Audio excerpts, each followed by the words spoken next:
जो दिखता है वो बिकता है। हाँ जी, हाँ जी। पर वही पुरानी चीज ही क्यों ना दिखाते हैं, नई चीज क्यों लाए? Why should we should have something new?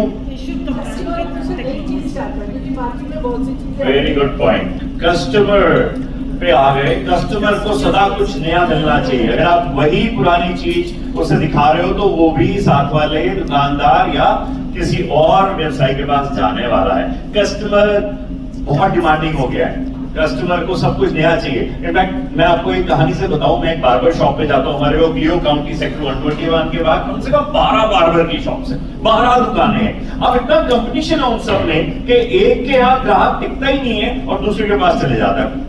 तो मैं जिसके पास जाता हूँ उसके पास गया तो उसने बाल काटते काटते, मेरे जितने भी बाल है सर पे, बाल काटते काटते उसने बताया कि सर पिछले महीने ना एक आईएएस ऑफिसर हैं जो आप ही के टावर में रहते हैं। मैंने कहा हाँ मिस्टर गोसाई। कहता हाँ सर हाँ, उनकी ना तबीयत ठीक नहीं थी और मेरे बाल काट रहा है साथ साथ, और मिस्टर गोसाई जो है ना उन्होंने अपने ड्राइवर को भेजा कि भाई बाल काटने के लिए जो है वो बुला लो कोई अच्छा, और वो मुझे बुला के लेके गया और सर मैं उनके बाल काट के आया और उसके बाद वो इतना उन्हें पसंद आया कि हर महीने इस महीने वो खुद मेरी दुकान पे आने लगे।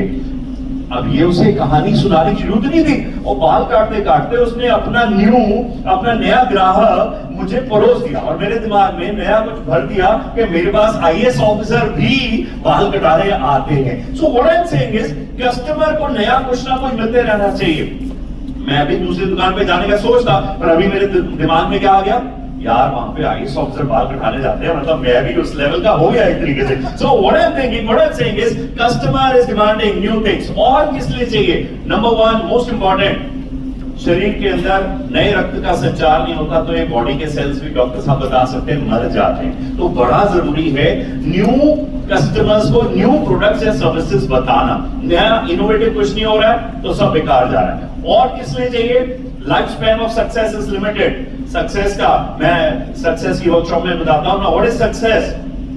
Progressive realization of worthy goals. लगातार चलने वाली यात्रा है। मैं कभी अपने पुराने अच्छे कामों के बेसिस पे आज की डेट में सक्सेसफुल नहीं कहला सकता हूं। आज की डेट में अगर मुझे सक्सेसफुल कहलाना है तो मुझे आज भी अच्छा काम करना है। मैं ये बात कहता रहा हूं कि मैं 2014 में प्राइम मिनिस्टर मोदी की टीम का हिस्सा था, अमेरिका गया था, मैं उसे ही सेल करता रहूं तो कुछ नहीं होने वाला है। मैं यहां क्या नया कर रहा हूं मुझे वो बताना है, तब जाकर के मैं सक्सेसफुल कहा सकता हूं। देन कॉर्पोरेट एज, आपके जो प्रतिद्वंदी हैं वो हर महीने कुछ ना कुछ इनोवेटिव कर रहे हैं, कुछ नया लॉन्च कर रहे हैं। आप सबके कर रहे नहीं कर रहे हैं? एक बार हाथ उठा के बता दो, कर रहे हैं क्या? राइट। और वो कस्टमर जो है ना वो आपके साथ लॉयल तब तक है जब तक आप ही कुछ नया दे रहे हो। और नया देना आपने बंद किया नहीं और कस्टमर भागा नहीं, तो इसलिए नया कुछ ना कुछ हर समय बताते रहना करना चाहिए। अगेन मैं एग्जांपल कल ही मैंने उदय की मीटिंग में दिया था। एक किसान था प्रणव और वो खेती बाड़ी करता था। उसकी जो जमीन थी मेरठ में एक बेगमपुर करके जगह है, कितने लोगों ने देखा है सुना है? सो बेगमपुर के पास थी और वो जमीन धीरे धीरे उपजाऊ नहीं रह गई, तो वो वहां के प्रॉपर्टी डीलर के पास गया और प्रॉपर्टी डीलर को बोला कि सर मेरी जमीन उपजाऊ नहीं है, इसको ना बिकवा दीजिए, कोई रियल एस्टेट का एजेंट हो तो बता दीजिए। तो उससे बात चली रही थी कि इतनी देर में एक वहां ऑयल कंपनी का डिस्ट्रीब्यूटर वहां आया और उसने बोला सर अभी आपकी जमीन बिकी नहीं है, तो एक काम करते हैं उसके कॉर्नर में ड्रिल करते हैं और अगर वहां पे ऑयल निकला तो हम आपको पर बैरल उसकी रॉयल्टी देंगे। क्या देंगे? हेलो क्या देंगे?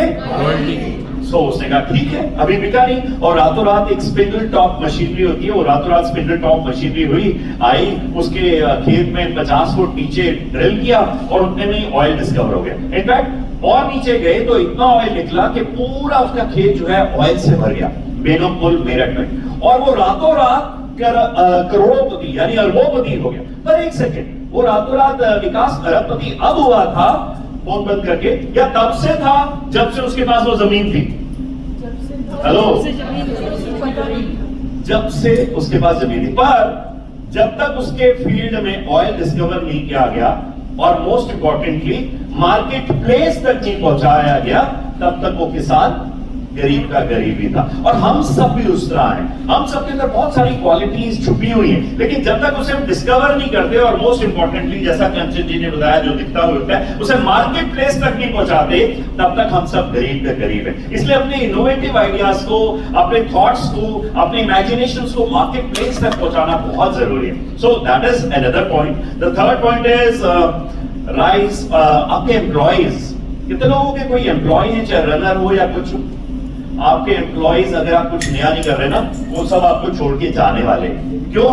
क्योंकि दूसरे कंपनी वाले नया कर रहे हैं और वहां नया हो रहा है, तो वो हर समय तैयार रहते हैं। जहां नया होता है, जहां सीखने को मिलता है, एम्प्लॉय वहां जाने के लिए तैयार रहता है। इसलिए अपने एम्प्लॉइज के लिए भी आपको नया कुछ ना कुछ करते रहना चाहिए। आपके एम्प्लॉइज आपके साथ तब तक हैं जब तक आप नया कुछ ला रहे हो प्रोडक्ट या सर्विसेज मार्केट में, लेकिन अगर नया नहीं ला रहे हो तो वो भी कल छोड़ने का सोचेंगे। लॉयल्टी ज्यादा देर चलती नहीं है। इसलिए start innovating new good things in your life, in your business, and encourage culture of innovation. जब हम नई चीजें लाते हैं तो जिंदगी में सक्सेसफुल होते हैं। अपने लिए जिन लोगों ने इंट्रोडक्शन आज कैसा किया, और बाकी लोग अगर नया कुछ करेंगे, कितने लोग हर महीने कुछ ना कुछ नया करेंगे अपने बिजनेस में? Raise your hand. I take your promise. Very good. अपने लिए एक बार जोरदार तालियां बजा लो। हर महीने कुछ ना कुछ नया करना है, ठीक है?